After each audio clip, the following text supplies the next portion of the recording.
Hello, everyone. Welcome back to Love and Life, the channel that shares knowledge for holistic personal development through great books. There is a book that has been praised as the most classic introduction to philosophy, unlike any other. What makes it special is that the author didn't write it in the dry and complex way of most philosophical texts, but instead wove philosophical wisdom into a novel, making it accessible and engaging to everyone. To this day, it has been translated into 56 languages and has sold over 30 million copies worldwide. Thanks to this masterpiece, Norwegian author Jostein Gaarder has been listed among the top 10 most influential writers in the world. That novel is the timeless classic Sophie's World. Following the footsteps of the young girl Sophie through this book, you will find yourself immersed in mysterious detective stories filled with suspense, while at the same time journeying through the history of European philosophy. From the very beginning, the story opens with a 14-year-old girl named Sophie. One afternoon, after returning home from school, she receives a mysterious letter without a sender's name. When she opens it, she finds only 3 words inside. "Who are you?" Sophie blurts out, "I am me," but moments later she feels that answer doesn't seem quite right. Soon after, more letters begin to arrive, each one guiding Sophie on a journey back in time to ancient Greece. From that moment, she begins to seek answers about herself through the lens of philosophy. Along the way, the greatest thinkers in human history appear one by one, like bright stars shining across the sky, illuminating generations of humankind. The ending of the novel holds an incredible twist, which we will discuss later. But there is a deeply moving line near the conclusion that I want to share with you now. It says, "When we look up at the sky, in truth, we are searching for the way back to ourselves." And that, indeed, is the true purpose of learning philosophy. Now, let's begin our reflection today, titled "Finding Yourself Through Philosophy," inspired by the timeless novel Sophie's World. The path to oneself begins with knowing who you are. Returning to the beginning of the story, after receiving that mysterious letter with no name, no stamp, only the message, "Who are you?" Sophie becomes increasingly intrigued. More letters arrive soon after, with new questions such as, where does the world come from, and what is the meaning of life? Each message pulls her deeper into curiosity and wonder. Eventually, the mysterious sender reveals himself through the letters. His name is Alberto. Stranger still, one afternoon while Sophie is in her garden, she discovers a postcard on the ground. On it are the words, "Dear Hilda, you have just turned 15. Happy birthday, my dear. I hope you will understand that this gift I've prepared for you will help you grow into the person you are meant to be. Forgive me for having Sophie deliver this message for me. It seemed the most convenient way. Signed, your father, who loves you forever." Sophie is utterly confused. Who is Hilda? Who is this father? And why does he need Sophie to deliver such a message? What seems like an ordinary spring afternoon quickly turns into something far beyond ordinary. This is the first time Sophie encounters the 3 questions that would forever change her world. Who are you? Where does the world come from? And what is the meaning of life? Later, she sees an inscription engraved at the gate of an ancient temple. Know thyself. It was the famous saying of Socrates, the man regarded as the father of Western philosophy, and also the principle he lived by all his life. Socrates believed he was guided by a divine voice within himself, a voice of conscience that always told him what was right. To him, to know the good was to do the good. That is, the ability to distinguish right from wrong and to act accordingly lies within one's own inner awareness, not in external authority. Therefore, when society is filled with countless voices telling you what you should do and how you should live, don't rush to follow them blindly. Instead, pause, be still, and look within. Inside you lies the teacher that Socrates always spoke of, not a wise man outside, but a higher intelligence already within your soul. That inner voice will help you truly know yourself, help you answer the question, who are you? Socrates spent his life walking the streets of Athens, not to teach people a fixed doctrine, but to inspire them to question themselves. When his admirers praised his wisdom, Socrates humbly said, "I know that I know nothing." When his enemies sentenced him to death, though he could have appealed to save himself, he calmly chose to die with dignity. Praise did not sway him, insult did not disturb him, and the opinions of others never dictated his peace. He remained loyal only to the truth he found within. Socrates believed that the value of a human life is not in pleasing others, but in being sincere with oneself. After Socrates came his most famous student, Plato, who expanded his teacher's ideas into one of the most influential philosophical systems in history. Plato taught that there are two worlds existing side by side, the world of appearances, which we can see and touch, and the world of forms, which exists beyond our senses. The world we see is constantly changing, imperfect, and temporary, but the world of forms is eternal, perfect, and unchanging. To Plato, everything in the visible world is merely a shadow of the true reality that exists beyond it. When Sophie stands before a strange mirror and sees her reflection blink on its own, she is frightened. Yet she begins to realize that what she sees may not be the real truth. The mirror becomes a symbol of Plato's theory of forms, suggesting that the reality we perceive might only be a reflection of a deeper truth that we cannot see. And in this way, philosophy invites us to go beyond the surface, to look past appearances, and to seek what is eternal and unchanging beneath all things. After Plato came Aristotle, one of the greatest thinkers of all time, who shifted philosophy from the realm of abstract ideas back to the concrete world. Unlike his teacher, Aristotle believed that truth begins with observation. He studied nature, biology, and human behavior, and he taught that knowledge is built from experience. For Aristotle, the goal of human life was to achieve eudaimonia, or true happiness, by living a life of virtue and balance.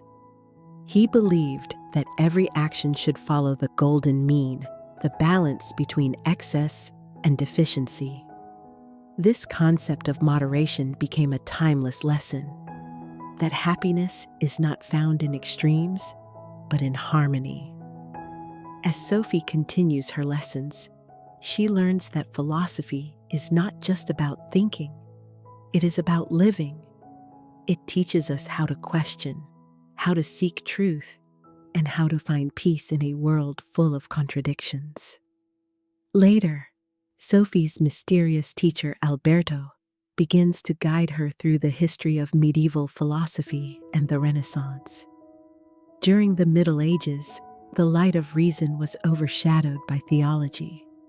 People saw God as the supreme authority, and human beings were to submit to his divine will. But then came the Renaissance, the great rebirth of art, science, and philosophy. Humanity once again stood at the center of the universe. This was the era of humanism, when thinkers and artists celebrated the beauty and potential of mankind. Great works like Don Quixote, The Divine Comedy, and Shakespeare's timeless plays were born in this period.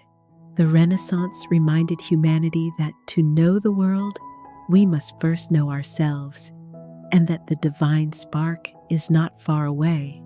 It lives within every person. From that spirit arose the revolution of science, with names like Galileo and Newton changing forever how we understand the universe. They taught us that the laws of nature are not mysterious decrees from above, but patterns we can study, understand, and marvel at. Yet the Renaissance was not only about discovery, it was also about contradiction. It gave birth to a new artistic style known as Baroque, a word meaning imperfect pearl. The art of this time was dramatic, full of contrast, overflowing with emotion and grandeur. In Baroque paintings, you might see a beautiful angel beside a skull, a reminder that life and death are two sides of the same coin.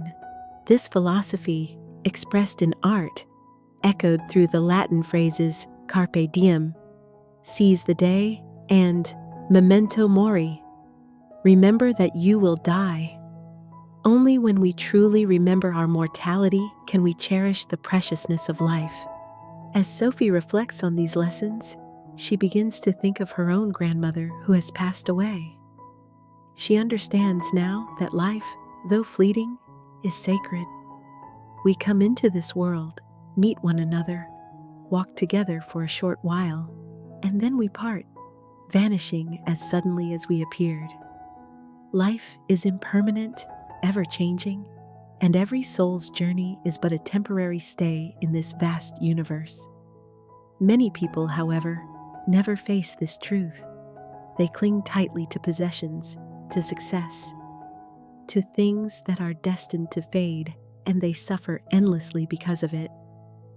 But as one philosopher once said, when you truly understand that one day you will die, only then can you live fully. When you cherish yourself, release your fears and desires, and embrace the present moment, every breath becomes priceless. That awareness, that deep understanding of impermanence is the key to living in peace. It is the beginning of awakening. As Sophie continued her philosophical journey, she began to understand that philosophy was not only about the mind, but also about the body, the spirit, and the balance between them. During the Baroque era, two completely opposite schools of thought emerged: idealism and materialism.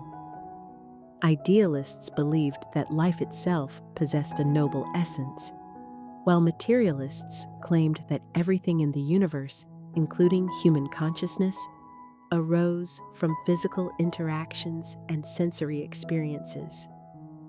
Within this tension, humanity began to change, for the first time realizing that both the body and the mind are essential to existence. People began to ask why humans fall ill and how one might preserve health and peace. Sophie often sat quietly in the garden, thinking of her grandmother who had worked tirelessly for her family and only realized the importance of health when she was already gravely ill. This became a reflection of so many people in the world, those who sacrificed their health chasing after expectations and ambitions, only to awaken too late. History tells us of Alexander the Great, who, at the moment of death, left behind 3 final wishes: that his coffin be carried by the finest physicians to show that even the greatest doctors are powerless against death, that gold and jewels be scattered along the path to his tomb to remind people that wealth cannot buy life, and that his hands hang outside his coffin so all may see that we leave this world empty-handed. To trade limited health for infinite desire is the greatest folly of humankind. Centuries ago, Western philosophy had already realized that the key to well-being lies in one word: balance. The philosophers of the past understood that disease arises when body and mind fall out of harmony. To regain that harmony, one must begin with moderation, in eating, in living, in thinking. This mirrors the teachings of Eastern wisdom, Confucianism's doctrine of the mean, Taoism's ideal of Wu Wei, or effortless harmony with nature, and the yin-yang theory of traditional medicine, which sees health as the dynamic balance between opposing forces. To live in balance is not to deny pleasure, but to understand limits, to know when enough is enough, and to live without being ruled by greed or fear. Our greatest enemy is never the world outside, but the endless craving within. Many eat not because they are hungry, but because they are restless, lonely, or trying to fill an emptiness inside. Many work not for the joy of living, but to hoard, to prove something, or to avoid fear. In the end, the imbalance between desire and peace gives birth to suffering and illness. The best way to maintain health does not lie in any miracle pill. It begins with awareness, with listening to the voice of your body, with knowing when to stop. To live in balance is to live wisely, to care for yourself with compassion, and to honor the laws of nature. This, too, is philosophy, a return to the original harmony between body and soul. In the centuries that followed, new ideas began to shape the world. A new philosophy arose, one that sought truth through observation and experiment. This was the birth of empiricism and rationalism. Among the greatest minds of this time was René Descartes, the father of modern philosophy, remembered for his famous statement, "I think, therefore I am." Descartes sought certainty in a world of doubt. He questioned everything that could be questioned until he arrived at one undeniable truth, that the very act of thinking proved his existence. To him, reason, not faith or tradition, was the foundation of all knowledge. His ideas built the bridge between science and philosophy and inspired countless thinkers after him. But Descartes was not alone. Around the same time, Thomas Hobbes in England argued that everything in the universe, including human emotions and thoughts, was the product of motion and matter. Even consciousness, he claimed, was the result of physical processes in the brain. Yet Gottfried Leibniz, another great philosopher, disagreed. He said that while matter can be divided endlessly, the soul cannot. The soul is indivisible, eternal, and whole. This question, what is the soul, has remained one of humanity's deepest mysteries. Later, the philosopher Immanuel Kant offered a profound answer. He said that time and space are like a pair of tinted glasses through which we perceive the world. They shape how we experience reality, but they are not reality itself. Sophie found this difficult to grasp until Alberto handed her a pair of red glasses. When she put them on, the entire world turned red. "See?" Alberto said. "Just because everything appears red does not mean the world truly is red. What your eyes show you is only one layer of truth. In the same way, the world we perceive, what Kant called the world of phenomena, is only a filtered version of reality shaped by our human senses and categories. The true essence of the universe, what Kant called the thing in itself, lies forever beyond human perception. To approach the truth, one must dare to remove the glasses, to look beyond habit, beyond conditioning, beyond the limits of the human mind. The body is a tool, the soul is the observer, the silent awareness behind all experience. To understand this is to awaken to your true self. As Sophie's lessons deepened, Alberto began to teach her about the Age of Enlightenment, one of the brightest chapters in European thought. It was a time when human reason was celebrated, when philosophers declared that all people possess natural rights, and that society must be guided by liberty and understanding. In England, in France, and later in Germany, philosophy flourished like never before. After Kant, philosophy entered a new era. It no longer sought to build vast systems explaining the entire universe, but instead turned inward toward human action and existence itself. This gave birth to two great directions of modern thought: the philosophy of action and the philosophy of existence. The first was shaped by Karl Marx, who once said, "Philosophers have only interpreted the world in various ways, but the point is to change it." With this statement, Marx transformed philosophy from theory into movement. He urged humanity not just to think, but to act, not merely to explain life, but to shape it. The second great path was existentialism, a philosophy that begins with one truth: existence precedes essence. The leading voice of this movement was Jean-Paul Sartre. He believed that unlike animals or objects, humans are conscious beings who must define their own meaning through their choices. There is no fixed human nature, no divine plan dictating who we are.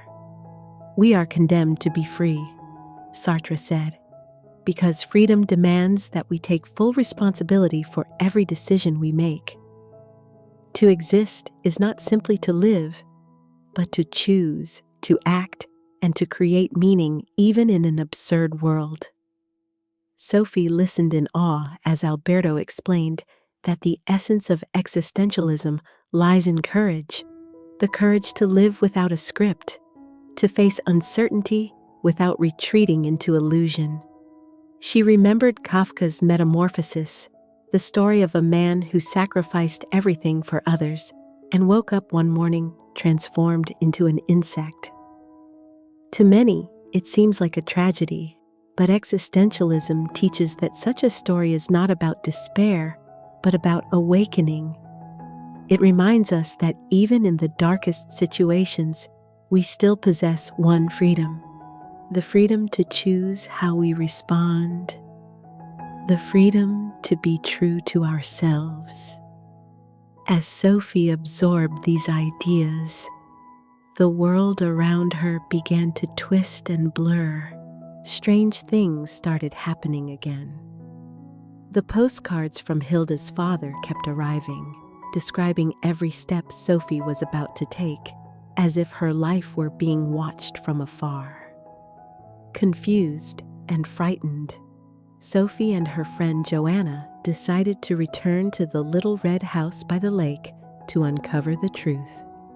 Inside, they discovered a stack of letters addressed to Hilda, all written by her father. The last postcard read, "One day, you will meet a girl named Sophie. I have written her story so you two may cross paths." Sophie was shocked. How could her life be written inside someone else's story? Soon, the mystery was revealed.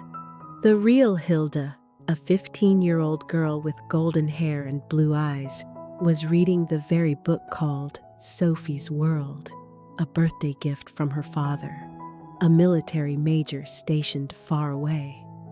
Her father had written the entire story of Sophie and Alberto as a philosophical lesson for her. Suddenly, Hilda realized that Sophie was not real, or so it seemed. But Sophie, inside the story, had also discovered the truth, that she was a creation, a character in someone else's book. Faced with this revelation, Sophie refused to accept it. She decided to rebel, to prove her existence. to show that even a being made of imagination could possess freedom. This was the ultimate expression of philosophy: to act, to resist, to awaken. On her 15th birthday, Sophie held a grand party. Alberto stood before everyone and spoke loudly. "My friends, everything you see here, including ourselves, exists inside the mind of a major named Knag, who has written this story as a gift for his daughter Hilda. But just because he created us doesn't mean we are powerless. We have learned through philosophy that awareness is the beginning of freedom. So when the time comes, we will vanish quietly, escaping his imagination." With that, Sophie and Alberto ran to the sea, boarded a small boat, and rowed toward the horizon. When they reached the edge of the bay, they disappeared into the mist, leaving behind the world of the book. But that was not the end. On the other side, they found themselves in a new reality, invisible yet eternal, like souls freed from a dream. They could see the world, but the world could not see them. Alberto told Sophie softly, "This is the price of freedom. We escaped the story, but we no longer belong to the physical world. Still, we exist, and we will never grow old." In that quiet space, they met other escaped characters: Little Red Riding Hood, ancient heroes, forgotten voices, all living in a timeless realm beyond pages. "So don't be afraid," Alberto said, "for everyone can find their own way to exist." And in that moment, Sophie understood. To live a life that truly belongs to you, you must awaken from every illusion that defines you. At the end of the book, the final philosophy lesson returns to the origin of everything, the Big Bang.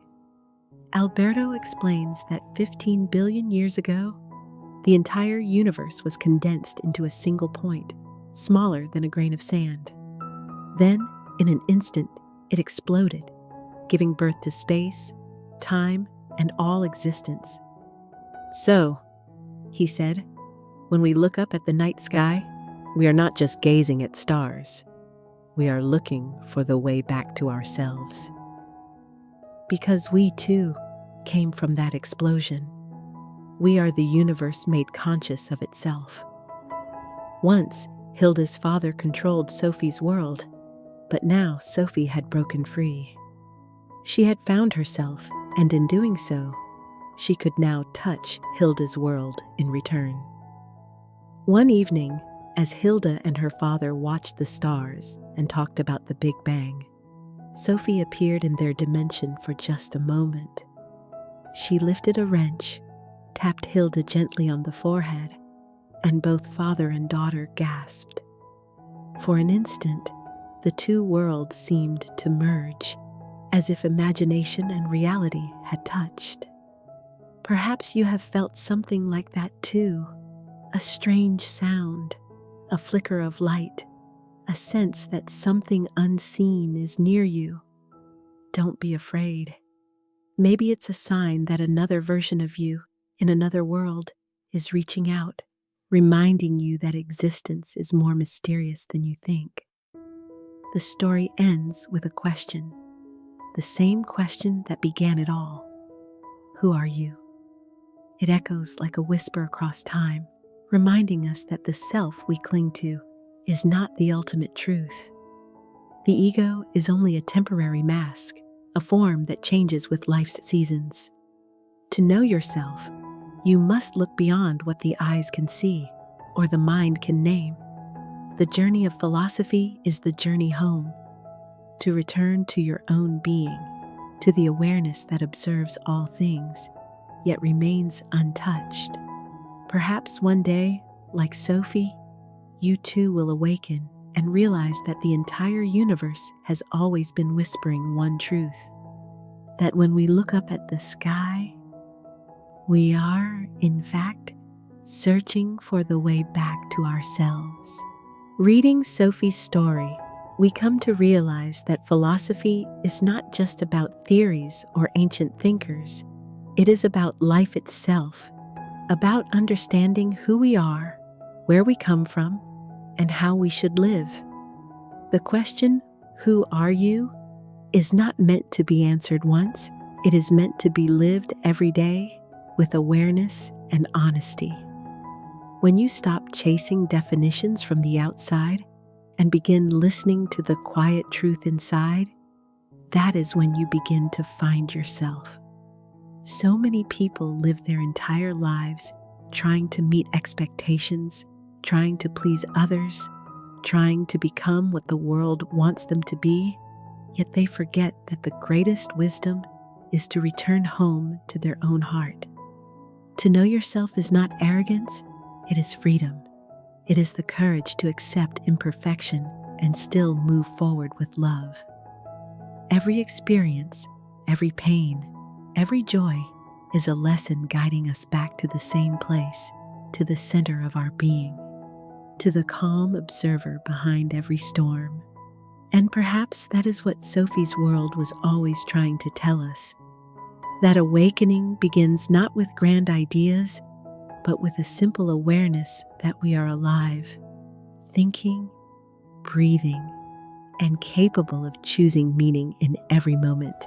So wherever you are, pause for a second, breathe, and remember that you are the universe looking back at itself.